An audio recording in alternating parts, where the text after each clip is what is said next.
A pie, a porch, a woman kneeling in the dirt with her good dress still on, pressing seeds into soil she had never touched before, while a man stood 20 feet away and did not know what to do with the feeling that arrived in his chest like the first warm day after a long winter. A letter, a list of questions nobody else had thought to ask. A dry year that turned everything to dust except the one garden that held. And a sentence, spoken plainly, almost as an afterthought, on a Tuesday in November, that a man would carry around inside him for 4 months before he finally understood what it meant and what he was supposed to do about it. That is where this story ends. We are going to begin somewhere else entirely. There is a particular kind of quiet that settles over a man who has decided, without quite deciding, that the best parts of his life are already behind him. It is not despair. Despair is loud. In its way, it has opinions. It makes demands. It keeps a person up at night with its noise. This is something gentler and more dangerous than despair. It is the quiet of a man who has made peace with a smaller life than he was built for, and who has been so reasonable about it for so long that the reasonableness has become invisible to him. He cannot see it anymore. It is just the air he breathes. Caleb Marsh breathed that air every morning on the porch of the house he had built with his own hands on 240 acres of Montana grassland, and he did not know that was what he was doing. He thought he was simply watching the light come up over the eastern ridge. He thought he was being practical. He thought he was a man who had already had his share of good things and was grateful for what remained, which was the land, the cattle, the dog, and the particular satisfaction of work done well in a place that asked everything of you and occasionally gave something back. The dog was named Biscuit, which was not a dignified name for a cattle dog of his evident intelligence and moral seriousness. But Caleb's wife Eleanor had named him 6 years ago, and Caleb had not had the heart to revise it after she was gone. And by now, the name had become a kind of private monument, which Biscuit accepted with the tolerant gravity of a creature who understood that humans needed their monuments, and that the least he could do was carry this one without complaint. Eleanor had been gone 3 years.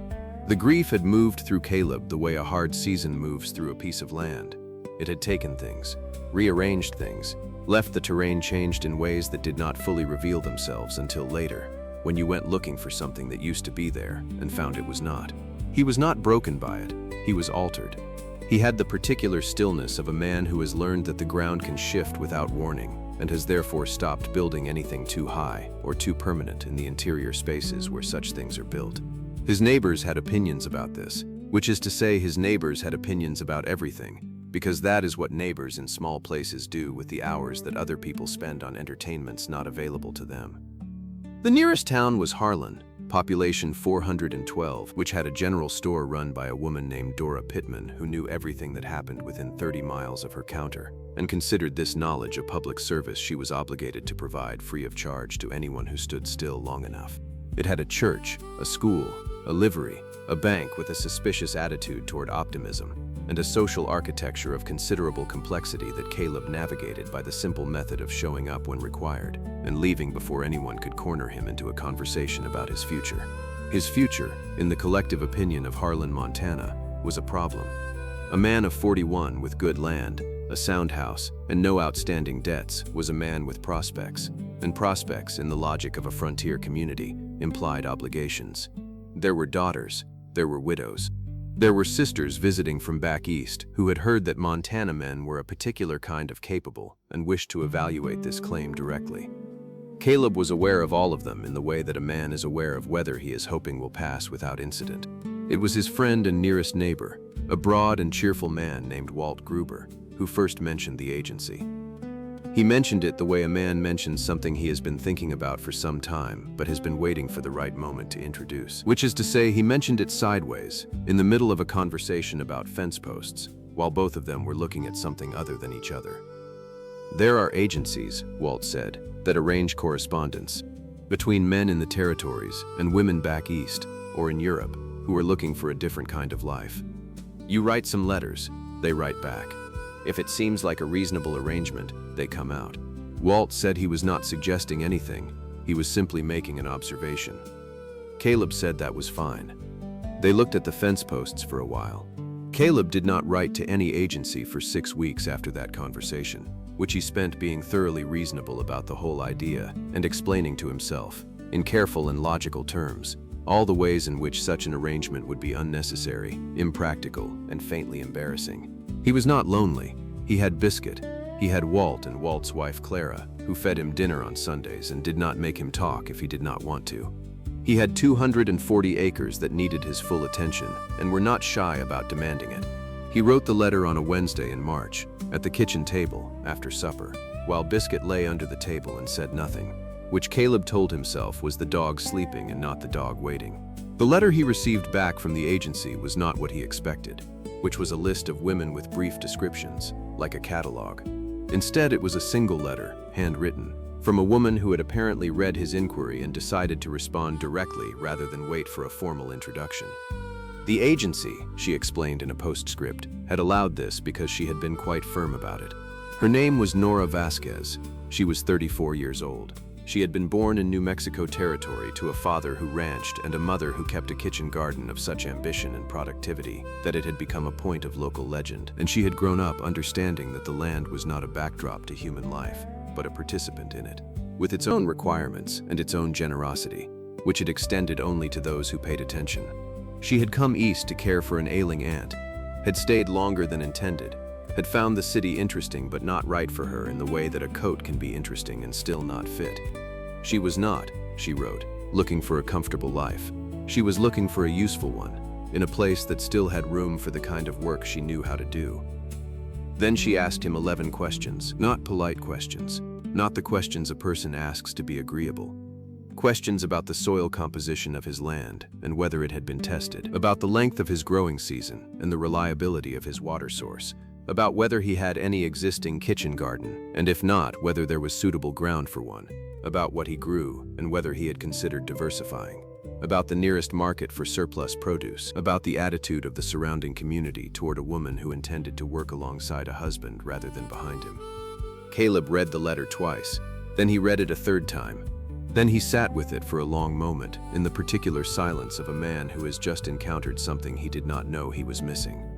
He wrote back the same evening. He answered all 11 questions honestly, including the one about the community, to which his honest answer was that the community would have opinions, and that he had learned to let opinions pass through him like weather without taking up residence. He included, at the end, 11 questions of his own. He was not sure where they came from. They arrived fully formed, the way things sometimes do when a part of you that has been waiting quietly finally gets the chance to speak. She wrote back in 9 days. He had not known he was counting. The correspondence lasted 4 months. In that time, they exchanged what Caleb later calculated was somewhere in the neighborhood of 200 pages of letters, which was more words than he had spoken aloud in the previous 3 years combined, and which covered the subjects of soil and cattle and weather and markets and the particular challenges of water management in dry country, and the relative merits of various root vegetables and the question of what a person owes to a piece of land they have taken responsibility for, and the question of what a person owes to themselves, and the question, approached carefully and from several angles over several weeks, of what each of them believed they were capable of, and what each of them believed they deserved. It was in one of these letters that Nora wrote the sentence that Caleb would carry around inside him for the rest of his life, or at least for the 4 months it took him to understand it. She wrote, "I am not looking for someone to complete me, because I am not incomplete. I am looking for someone to build something with, which is a different thing entirely, and I think you might understand the difference." He read that sentence 7 times. He told himself he was not sure what to make of it. This was not true. He knew exactly what to make of it. He was simply not ready to make it yet, because making it would require him to revise certain assumptions that had become load-bearing walls in the interior architecture of his life, and he was a man who did not renovate without careful planning.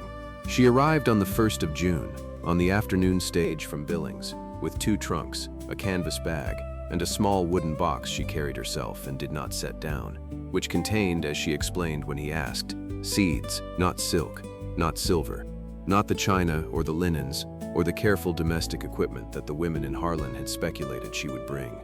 Seeds, wrapped in paper packets, labeled in a small, precise hand, organized by type and planting season. She had been collecting them for 2 years, she said, against the day she found the right ground.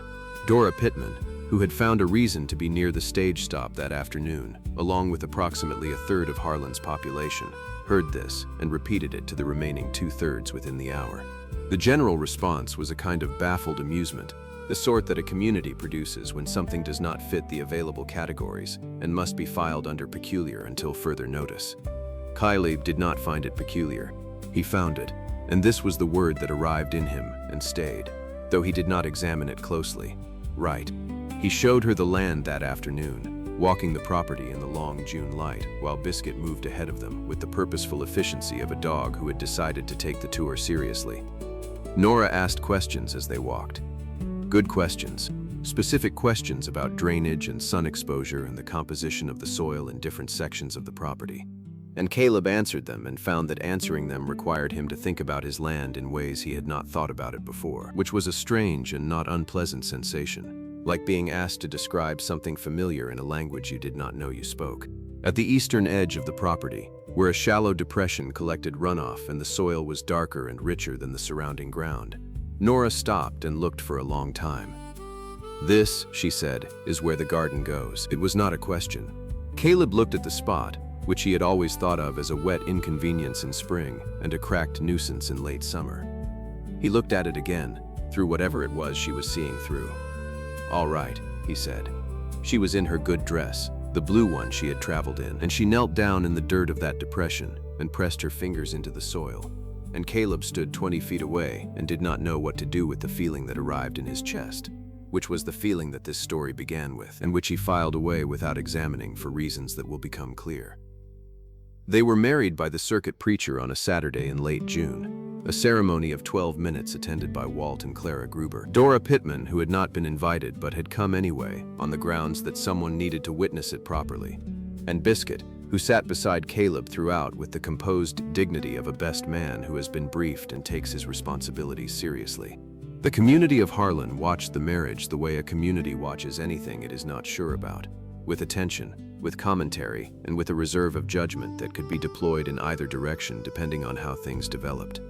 Things developed.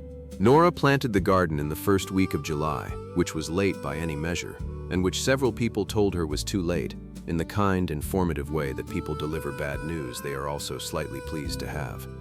She thanked them for the information and planted it anyway. She worked from before first light until the heat of the day drove her inside, and then she worked again in the late afternoon, when the light went long and golden and the soil cooled, and she worked with the particular focused efficiency of someone who is not performing labor but conducting it, which is a different thing. Caleb helped when he could, which was not as often as he would have liked, because the cattle did not take the summer off on account of the garden, and the fences and the water and the hay did not manage themselves. But he helped, and in helping he noticed things. He noticed that Nora worked without complaint, and without drama, and without the need for anyone to acknowledge how hard the work was. He noticed that she talked to the plants in a low, matter-of-fact way that was not quite conversation, but was not quite not conversation either. He noticed that when something went wrong, a late frost threat, a pest problem, a section of soil that refused to cooperate, she did not panic or lament but simply thought, and then adjusted, and then tried again. He noticed that Biscuit had decided, sometime in the first week of July, that his primary loyalty was to Nora, a transfer of allegiance that he executed with the serene lack of apology of a creature who has identified the correct answer and sees no reason to be diplomatic about it. He noticed, and this one he noticed carefully and then put down very deliberately and walked away from, that the house felt different with her in it. Not louder, not more complicated, just inhabited, in a way it had not been for 3 years. In a way that had nothing to do with noise or activity and everything to do with the particular quality of a space that contains more than one person who has decided to be there. He did not examine this. He filed it. Now, I want to stop here for just a moment, because I have been telling stories for a long time, and I have learned that there is a particular spot in every story, right about here, actually, right at the place where the thing that is going to happen has already become inevitable to everyone except the person it is happening to. Where it is worth pausing and asking, where are you, right now, listening to this? Are you at home, or driving, or somewhere out in the world with this playing in your ear while the world goes about its business around you? Wherever you are, I am glad you are here.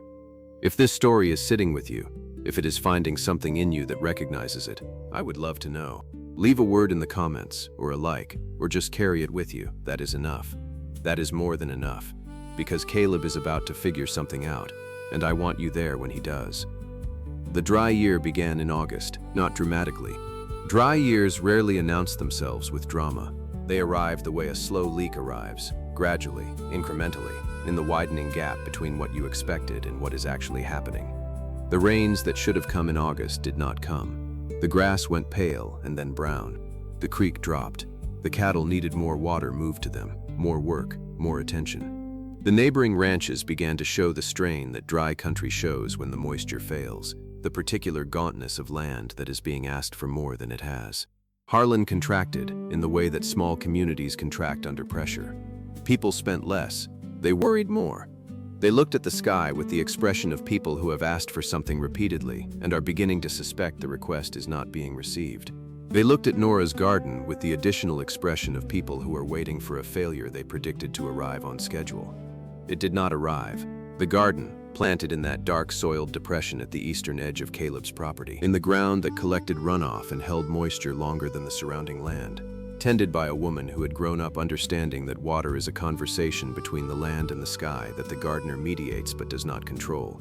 The garden held, more than held, in the dry August and the drier September, while the surrounding land went to dust and the community of Harlan watched its margins tighten.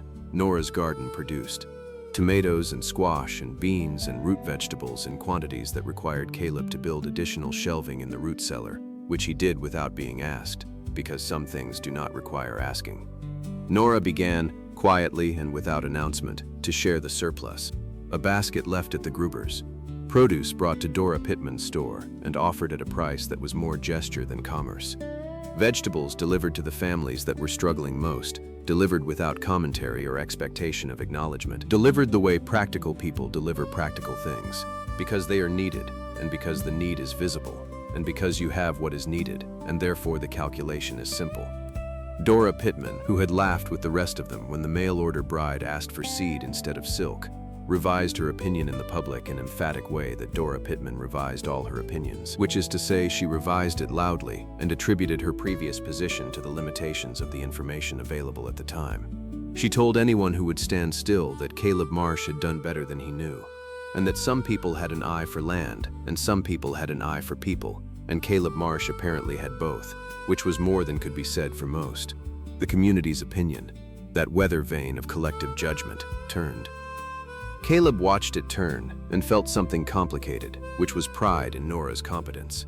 A clean, simple pride, layered over something less clean and less simple, which was the growing awareness that the arrangement he had entered into with careful, practical intentions had become something that practical intentions could not fully account for. He thought about this while mending fence in September. He thought about it while moving cattle in October. He thought about it while doing approximately every other task that his hands could perform without his full attention, which left his full attention free to circle the problem from various angles, the way a man circles a thing he is not sure how to approach. The problem, stated plainly, and Caleb was a man who preferred plain statements, even the ones he was making only to himself, was this. He had married a woman with the intention of building a practical life with a competent partner, and he had done that, and it was good, and it was not enough. It was not enough because somewhere between the letters and the seeds and the blue dress in the dirt and the garden that held through the dry year and Biscuit's defection and the additional shelving in the root cellar and the particular way she looked at a problem and then solved it without making a production of the solving, somewhere in all of that, something had happened that he had not planned for and had not known how to name and had therefore not named. He named it, finally, on a Tuesday in November, while splitting wood in the yard, which is as good a place as any for a man to arrive at a truth he has been avoiding. He was in love with his wife. This should not have been surprising. It was, nevertheless, surprising, in the way that things you have been carefully not seeing are surprising when you finally see them. Not because they are new, but because you suddenly understand how long they have been there. He put down the axe. He stood in the yard for a moment. Biscuit, who had been watching from the porch, stood up and stretched in the manner of a dog who has been waiting for this particular moment for approximately 4 months and is glad it has finally arrived. The complication, and there was a complication, because there is always a complication, and Caleb was the kind of man who found complications before they found him, was a man named Gerald Holt. Gerald Holt was the son of the largest landowner in the county, prosperous and appropriate, and approved of by every relevant authority in Harlan, Montana. a man of good character and better prospects who had, over the course of the autumn, made his interest in Nora's situation quietly but clearly known. Not improperly, Gerald Holt was not an improper man, but in the way that a man who believes an arrangement might be revised makes it known that he would be available for revision. Gerald Holt had made it known. He had done this through the medium of Dora Pittman, who had mentioned to Caleb in October, in the course of a conversation about dry goods, that Gerald Holt had said to her, not that it was her business, but since Caleb was here, that he thought Nora Marsh was a remarkable woman, and that it was a shame about the circumstances. Caleb had said, "What circumstances?" Dora had said, "Well, you know, the arrangement being what it is." Caleb had said, "The arrangement is a marriage." Dora had said, "Of course it is," and left it there. Caleb had thought about this conversation for 3 weeks without resolving it, because the resolution required him to do something he had not yet done, which was to say something true to Nora about what he felt, which required him to know what she felt, which he did not know, which was the problem. He thought he knew, and this was the thing he had been circling for weeks, the thing he had been filing without examining, that he had seen something in her face, in the way she looked at him sometimes when she thought he was not looking, in the particular quality of her attention when he spoke, that suggested that the arrangement had become something more than an arrangement for her as well. But he was not certain, and he was a man who did not act without certainty, which had served him well in most areas of his life, and was currently serving him very poorly in this one. It was Nora who resolved it. Of course it was. She had been saying things all autumn, in the plain and direct way she said things, that he had been hearing as one thing, and that were, he now understood, another thing entirely. She had said in September, watching him work, "You are very good at knowing what a thing needs." He had thought she was talking about the cattle. She had said in October, when he brought her a lamp so she could work later in the evenings, "You didn't have to do that," he had said. "I know." She had looked at him for a moment, and then looked back at her work. He had thought that was the end of it, and then there was the Tuesday in November. She had come in from the garden. There was still work to do in November, putting things to bed, preparing the soil for spring, and she was washing her hands at the basin, and Caleb was at the table, and she said, without turning around, in the tone of someone finishing a thought they had been having for some time, "I wrote to my mother last week. I told her I had found the right ground," Caleb said, "for the garden." Nora turned around and looked at him with the particular expression of a woman who has said a thing plainly and is waiting, with patience but not infinite patience, for the man across the room to understand it. She said, "Yes, for the garden," and then she dried her hands and went to put supper on, and Caleb sat at the table and understood, with the full force of a man who has finally stopped being careful, exactly what she had said. He sat with it through supper. He sat with it through the evening. He sat with it while Biscuit watched him from the hearthrug, with the expression of a dog who has done everything in his power, and the rest is up to the humans. He thought about Eleanor, who had been gone 3 years and who had loved him well and honestly, and who had told him once, in the matter-of-fact way that Eleanor said true things, that the worst thing a person could do with grief was use it as a reason to stop being brave. He thought about her the way he always thought about her now, without guilt, without the sense that remembering her was a betrayal of the present, or that the present was a betrayal of her. She was part of the terrain of him. She had rearranged things. The rearranging had made room. He thought about the sentence from the letter, the one he had carried for 4 months. "I am not looking for someone to complete me. I am looking for someone to build something with." He thought about the garden that held through the dry year. He thought about the right ground. In the morning he found her at the eastern edge of the property, in the garden, turning the last of the autumn beds. The sky was the particular pale blue of November in Montana, high and cold and very clear, and the light was the flat, honest light of a season that has stopped pretending. He walked out to her. He stood at the edge of the garden. He took off his hat, which was not a thing he did often, and he held it in both hands, and he said, "I have been operating under a set of assumptions that need revision." Nora stopped what she was doing. She straightened up. She looked at him. He said, "I assumed when we began this that what we were building was a practical arrangement, a household, a working partnership, and I told myself that was what it remained, because I am a man who does not change his assumptions without evidence, and I was not looking at the evidence." He paused. "The mountains did what they always did," he said. "I am looking at it now, and I would like to tell you what I see, if you are willing to hear it." Nora said, "I have been waiting a considerable time for you to look," he told her. He told her plainly and carefully and without performance, the way he had written the letters, honestly, specifically, without the vague gestures that pass for feeling when a person is not willing to be precise about what they mean. He told her about the garden in the depression, and the blue dress in the dirt, and the additional shelving and Biscuit's defection, and the particular quality of the house with her in it. He told her about the sentence in the letter that he had carried for 4 months. He told her about the right ground. When he finished, Nora looked at him for a long moment in the flat November light. She said, "Caleb, I knew before I arrived," he said. "Knew what?" She said, "That this was going to be more than an arrangement. I knew from the letters. I asked 11 questions and you answered all 11 honestly, and then you asked 11 back. Do you know how many men answered honestly?" He said he did not. She said, "You were the second. The first was 73 years old and already spoken for. I wrote to the agency the next morning." He stood there in the garden in November, holding his hat in both hands, while the full, complete, slightly humiliating shape of the situation arranged itself in front of him. She was smiling. The real smile, the full one, the one he had seen twice before and had filed without examining, and which he was now going to stop filing and start keeping. She said, "You are very slow, for a man who is otherwise quite quick," he said. "I am thorough." She said, "Yes, you are." They were married, technically, already. The circuit preacher had seen to that in June.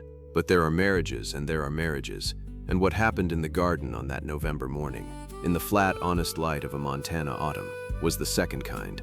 The kind that is not a ceremony but a recognition, a mutual acknowledgement of what has already been built without either party quite realizing they were building it. Biscuit, who had followed Caleb out to the garden and was sitting at the edge of the turned beds, stood up and shook himself and walked back to the house with the satisfied air of a dog whose work here was done. The spring that followed the dry year was generous, the way springs sometimes are after a hard season, as if the land is making up for what it withheld. The creek ran full, the grass came back green and thick. The garden at the eastern edge of Caleb Marsh's property was expanded by a third, because there was more to plant and more ground prepared and more reason to plant it. Gerald Holt, who was a decent man and had always been a decent man, married a schoolteacher from Billings the following autumn and was, by all accounts, very happy. He tipped his hat to Caleb at the feed store, and Caleb tipped his back, and that was the end of that chapter. Dora Pittman revised her opinion of the whole situation, as she revised all her opinions, publicly and with attribution to the quality of the available evidence, and declared that Nora Marsh was the best thing to happen to the Marsh property in a generation, a judgment that she delivered to anyone who had not already arrived at it themselves, which by spring was no one. The community of Harlan, which had laughed when the mail-order bride asked for seed instead of silk, revised its position in the way communities revise positions they have held confidently and incorrectly, not with apology, exactly, but with the particular enthusiasm of people who have decided that they saw the potential all along and are now prepared to celebrate it. Caleb and Nora had 3 children. The eldest, a girl named Clara after Walt Gruber's wife, had her mother's eye for soil and her father's thoroughness and grew up to expand the garden to a scale that supplied half the county. The 2 boys were loud and cheerful and useful in the way that children raised on working land tend to be useful, which is to say in ways that are practical and concrete and not easily impressed by things that are merely decorative. Biscuit lived to be 14, which is a very long time for a cattle dog, and spent his last years on the porch in the sun with the dignified leisure of a creature who has earned his rest. When he was gone, Caleb sat on the porch for a long time and said nothing, and Nora sat beside him and said nothing. And the mountains did what they always did, and after a while Caleb said, "He knew before I did," and Nora said, "Everyone knew before you did." And Caleb said, "That is a fair point." And they sat there until the light went, and then they went inside. On the 20th anniversary of the day Nora arrived on the afternoon stage with her 2 trunks and her canvas bag and her small wooden box of seeds, Caleb found the box in the back of the closet where she had kept it. It was empty now, every seed in it long since planted, grown, harvested, saved, replanted, given away, replanted again, in the expanding logic of a garden that keeps giving as long as someone keeps tending it. He brought it to her at the kitchen table, where she was writing letters to a seed catalog, still collecting, still planning, still asking questions that other people had not thought to ask. She looked at the box. She looked at him. He said, "I have been thinking about what you wrote to your mother, about finding the right ground," she said. I remember, he said. I think I was the one who found it. She looked at him for a moment with the full smile. The real one. The one he had been keeping for 20 years. She said, yes. You were the second, he said. The first was 73, she said.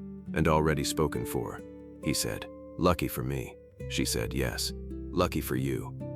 Now here is what I want to say to you, because I have told a lot of stories in my time, and this one stays with me, and I want to tell you why. Caleb Marsh was not a foolish man. He was not a coward. He was not cold or incapable of feeling.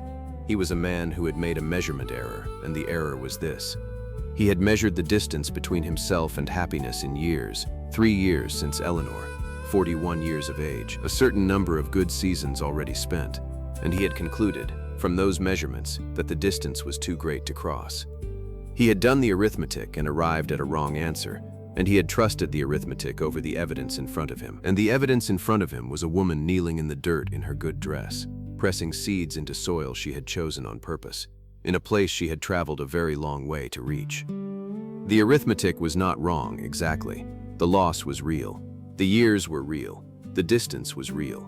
I am not going to tell you that grief is not a weight, or that time does not change a person, or that the careful life a person builds after loss is not worth something. It is worth something. Caleb's carefulness was part of what made him worth choosing. His thoroughness, his honesty, his willingness to answer 11 questions and ask 11 back, those were not failures.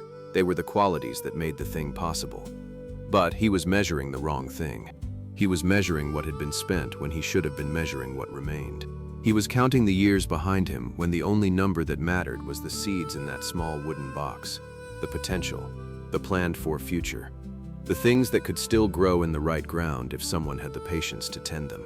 I have told stories about men and women who missed their moment entirely, who did the arithmetic and trusted it and lived the smaller life they calculated for themselves and never knew what they had left on the table.